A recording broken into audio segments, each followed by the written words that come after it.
Now, some Evergrande bondholders have yet to receive overdue coupon payments by the end of a month-long grace period, signaling a possible default by the developer. That's as the company prepares for one of China's largest ever debt restructurings. Well, Bloomberg's Rebecca Chung-Wilkins joins us with the very latest. So what do we know about Evergrande and whether they'll repay or whether they're looking at a default?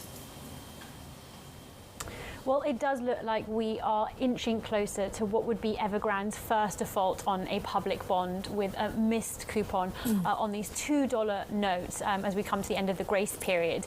Now, that's sort of significant because over the last few days we have seen this ramping up of the crisis. It does feel like we're very much in a different phase. On Friday, of course, we saw this sort of barrage of statements from various authorities in China, as well as from the company, acknowledging that they may struggle to meet its debt obligations and that they are kind of looking for active engagement with holders. We also know that Evergrande is said to be planning this sort of comprehensive, holistic restructure on its offshore bonds, notably including both the public bonds and the private placement bonds. That includes this sort of opaque note that was guaranteed by Evergrande that actually has posed the sort of single biggest and most opaque default risk to the firm, this 260 million note sold by Jumbo.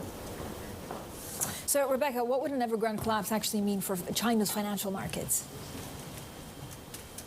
Well, for all the kind of talk from authorities that Evergrande risks are contained and we're going to see this sort of ring fence, of course, we do know that large parts of China's credit market are under enormous stress. I think there's sort of two key things to watch. On the one hand, we're looking at the offshore primary market. Is this going to reopen for developers? With yields at around 22%, it's effectively prohibitively too expensive for many firms to borrow. And without access to that, it's inevitable that firms cannot roll over their debt, and we do continue to see the sort of wave of defaults. We've already seen 10 defaults from property firms since June.